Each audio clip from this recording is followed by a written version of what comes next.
So there's this narrative going around that being alone and being lonely are one and the same thing, that they're just interchangeable. And I don't think that's true. And the reason I say this is because being alone is a social condition. I'm alone because I don't have kids, or I don't have a partner, I don't even have a dog. Okay, I have a cat, but sometimes that kind of feels like you're alone. But being lonely or feeling lonely, because it often comes as a feeling, is a mental or emotional state. And it has very little to do with being alone. In fact, it has everything to do with being and feeling disconnected. And that's disconnected from yourself, from your environment, from your world, and from your partner. So yes, you can be lonely in a relationship. And I bet you have been. The beauty of unpacking this narrative is that you don't think alone means lonely. So suddenly you realize, wait, it's about connection, and there's a solution. If I focus on connection and finding connections, I'm good to go. So you need to just unpack what that connection is for you. For myself, when I'm alone, even when I'm not alone, connection is really important. I connect to myself through meditation and yoga. I connect to nature. Which helps me connect to my inner nature. I connect to people and relationships. I connect through poetry. There are many ways that I find connection in the world. So when you have all these connections, you can be alone or on your own, maybe it's a better word, and not feel lonely. The danger with the narrative when you are alone and you're feeling lonely is that if you think, I am lonely because I'm alone, you don't seek out connections that can fix that problem.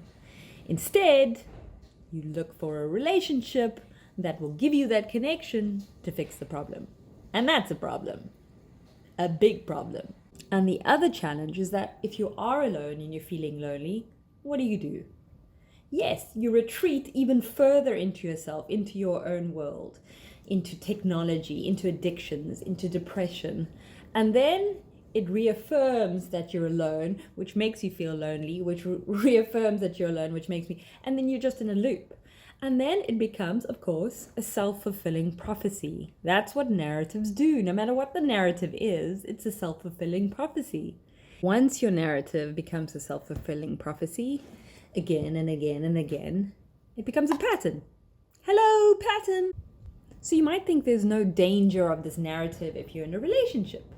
In fact, it's actually doubly dangerous, because if you're in a relationship, and obviously you're connected with your partner, there will be times when you don't feel connected to your partner. And if you haven't cultivated connections in your life, whether it's art or poetry or yoga or whatever you're passionate about, whatever connects you to yourself and to your self-worth and to your environment and to greater things, if you've neglected that, if your only connection is your partner, not only does that put immense pressure on your partner, it also puts immense pressure on yourself. When that connection is gone, you're going to feel lonely.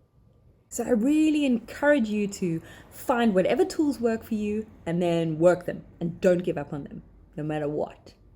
And then the next time that someone gives you that look of, oh, shame, are you single? You must be very lonely, on cue.